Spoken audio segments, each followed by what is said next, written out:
All right, new recruits, listen up. Today, we're going to teach you the basics of coding in Python. This is going to be like your basic training, so pay attention and stay focused. First off, you got to make sure you have Python installed on your system.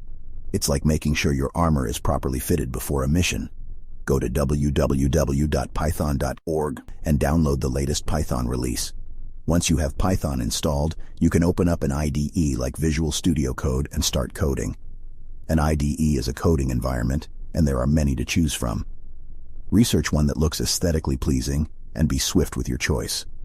Now, Python is a high-level language, which means it's easy to read and write. Think of it like using Cortana to help you with your mission.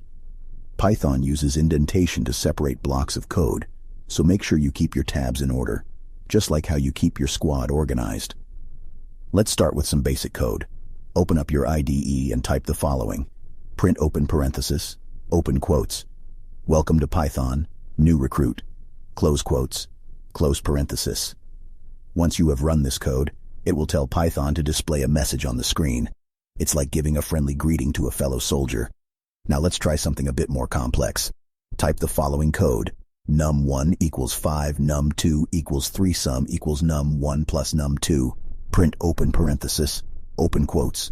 The sum of close quotes, comma num1, comma open quotes, and close quotes, comma num2, comma open quotes, is close quotes, comma sum close parenthesis. This code creates two variables, num1 and num2, and assigns them values. It then adds them together and assigns the result to a new variable, sum. Finally, it displays a message on the screen showing the values of the variables. It's like doing some quick calculations to plan your attack strategy.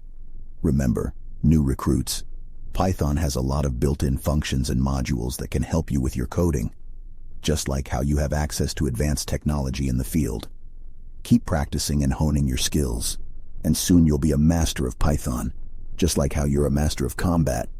Hoorah!